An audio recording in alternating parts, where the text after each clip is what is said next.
자, 질문 8번째. 집회 말씀대 구원받기 전 회개의 중요성을 말씀하십니다. 가라사대 때가 찼고 하나님의 나라가 가까웠으니 회개하고 복음을 믿으라 하시더라. 어떤 전도인께서는 회개하지 않으면 복음이 안 깨달아지고 회개한 자에게 신비하게 복음이 깨달아진다고 말씀하시고, 다른 전도인께서는 회개하지 않으면 구원을 못 받는다고 하시고 회개 없는 구원은 절대 없다고 말씀하십니다. 가끔 어떤 분들의 구원 간증을 들어보면 회개 없는 복음을 간증하시는데, 죄사함을 얻기 위한 회개의 참된 의미는 무엇일까요? 구원받은 후 하는 회개가 아닙니다. 이것은 종종 회개를 오해한 데서 이런 어려움을 겪는 경우가 있는데, 회개 없이는 구원이 없죠. 회개하고 복음을 믿으라 그랬잖아요. 그죠? 근데 회개에 대한 용어를 모르는 사람들이 있어요. 그것은 회개가 뉘우치고 슬퍼하고 참회하고 이런 걸 회개라고 생각하는데, 회개는 그게 회개가 아니고 개선하는 게 회개 아닙니다. 개선하고 혼동해서는 안 됩니다. 완전히 바꾸는 거예요. 이게. 뉘우칠 회 고칠 개자라고 돼 있죠. 그죠? 그래서 회개란 단순히 지적인 관점에서 변화가 아니라 태도의 변화를 말해요. 내가 진짜 심판받는다는 것을 딱 깨달아집니다. 아, 내가 죄 때문에 지옥 가는구나. 이게 닿게 돼 있다니까요. 말씀을 진지하게 들으면요. 저도 이제 처음에 말씀을 들었는데 알았어요.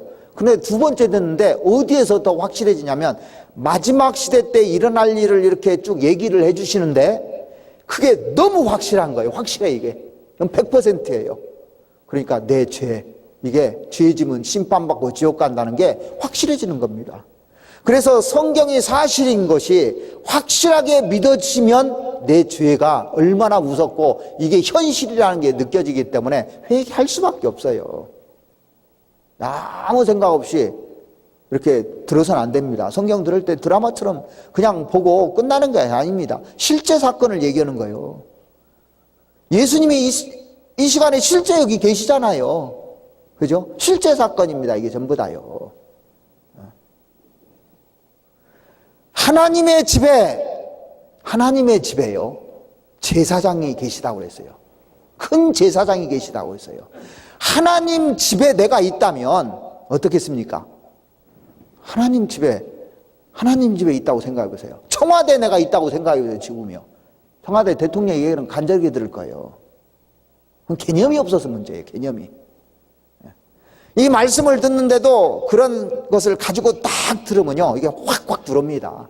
근데 사람들이 너무 TV를 많이 보다 보니까, 드라마를 많이 보다 보니까 이거 드라마로 생각하는 거예요. 전도 집회도 한 이야기로 생각하는 겁니다.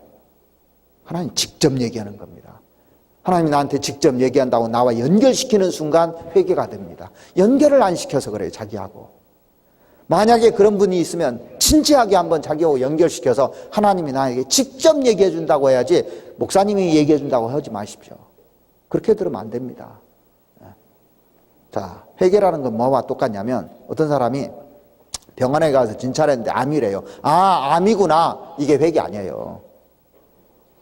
어떻게 하지? 이게 아닙니다. 의사 붙들고 어떻게 하면 좋아요? 나 하라는 대로 다 할게요. 그럼 수술하면 수술하고 하라는 대로 다 하잖아요. 맡기는 겁니다. 내 병을 맡기잖아요. 의사한테. 내가 죽고 사는 건 의사한테 맡기는데, 입원할 때, 수술할 때 뭐 아십니까? 사인해요. 죽어도 괜찮다는 사인을 하고 하는 겁니다. 맡깁니다, 나에게. 그래서 우리가 회개라는 것은 내 생각을 버리고 돌아오는 겁니다. 하나님께로 돌아오는 겁니다. 그리하면 긍휼히 여기시리라 그랬어요. 두 강도 중에 한 강도가 회개했잖아요. 그죠? 제정신이 들어온 거예요. 회개라는 것은. 두 강도가 같이 욕하다가 한 강도가 제정신이 들어오니까 자기가 무슨 죄를 졌는지 아는 겁니다. 자기가. 너나 나나 동일한 죄를 짓고 나서도 하나님도 두려워하지 않느냐. 두려운 마음이 딱 생겼잖아요. 그 강도가. 그리고 예수여 당신의 나라 임하실 때 나를 생각하고서 맡기는 거잖아요. 그때 예수님께서 내가 오늘 나와 함께 낙원에 있으라 하나님께서 해주신 거잖아요. 그거 잘 생각해 보십시오. 바리새인과 세리의 기도도 생각해 보시고. 자, 그 다음에 질문이 아직도 남았는데 질문 9번째입니다. 성경의 일반으로 얻은 구원이라 단번에 얻은 믿음의 도라하였습니다. 그러나 정작 구원 간증은 정말 개인마다 다 다르고 그 중에 확실한 간증이 있습니다. 그 확실한 구원 간증은 굉장히 소수입니다. 심지어 교회 안에서 열심히 있는 분들이 본인이 언제 구원받았는지 천국 가서 하나님께 물어보고 싶다고 우시는 분도 있고, 원함이 없는 마음과 기도를 안 하고 복음을 듣고 구원을 받았다고 간증합니다. 왜 그런지 정말 좁은 문인지 아니면 다수인 분들도 구원받았는데 구원을 못해서 간증을 못해서 많은 분들이 확실하지 않은 구원 간증을 하시는지 알고 싶습니다. 우리 교회에서 말씀은 정말 그렇지 않음을 알고 있습니다. 구원 간증을 들을 때 내가 경험한 구원과 같아서 공감하고 기쁘게 나누고 싶은데 그런 간증을 들을 때 우리 교회에서 말하는 다른 일반 교회의 구원과 다름이 없어지는 모습 같아서 속상하기도 합니다. 그렇죠. 옛날에 저희들 구원 받았을 때는요, 구원 간증할 때 피 안 나오면 구원으로 인정도 안 해줬어요. 피 얘기 안 하면. 근데 요즘 간증을 들어보면 피는 사라지고 예 열심히 하겠습니다, 잘 봐주십시오, 잘하겠습니다 이러고 끝나버리는 경우도 많잖아요. 질문 요지가 이런 것 같아요. 그런데 구원 간증으로 사람의 구원을 판단하는 것은 어렵습니다.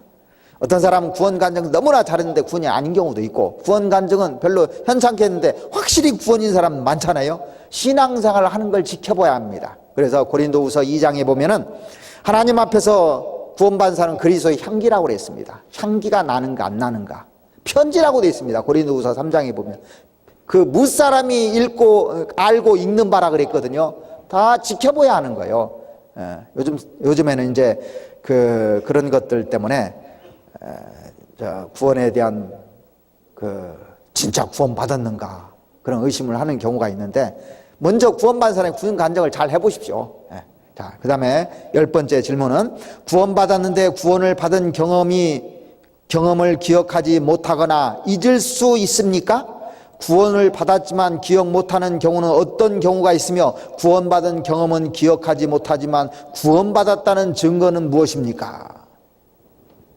자, 구원은 지옥 갈 운명에서 건졌다는 거잖아요. 지옥 갈 운명에 놓여있던 내가 건진 거 압니까 모릅니까? 스스로 알지 못하느냐? 이 무슨 얘기냐면 쉬운 예를 하나 들어볼게요. 제가 수영을 못할 때요, 바다에서 2번 죽을 뻔했어요. 한 번은 초등학교 때인데 사촌 형과 해수욕장을 갔는데 침대 같은 긴 보트가 있습니다. 누울 수 있는 거. 근데 누우고 이렇게 놀았는데 파도가 확 치는 바람에 뒤집어져 가지고 물속에 빠졌습니다. 근데 사촌 형이 보고 나 건져줬습니다. 근데 걸어 나오는데 물이 무릎에 있는데 여기서 막 숨이 헐떡헐떡 거리더라고요. 얼마나 놀랐는지. 죽을 뻔 알았다 살았다는 거 지금 기억해야 하네요. 알아요. 한 번은 대학교 때 대천 해수욕장에 친구들하고 이제 놀러 갔는데 동그란 주부를 가지고 놀다가 쏙 빠졌습니다. 근데 위에 물이 막 있는데 나갈 수가 없는 거예요, 아무리 봐도. 근데 친구가 건져줬습니다. 그래서 살았어요. 잊어버려야 안 잊어버려요. 실제 사건이니까 안 잊어버려요. 구원하는 것도 실제 사건입니다, 사실은요. 이게. 그래서 자기가 구원받은 것에 대해서 알 수 있게끔 돼 있어요. 뭘 하느냐? 그리스도의 사랑을 하는 거예요. 그리스도의 사랑이 깨달아지는 겁니다. 스스로 알지 못하느냐? 뭘 알지 못하냐면 예수 그리스도께서 너희 안에 계신 줄을 너희가 스스로 알지 못하느냐? 예수님이 와 있다는 거, 예수님이 함께하고 있다는 거, 동행하고 있다는 거, 성령이 있다는 거 알지 못하느냐? 알잖아요. 자, 그 다음에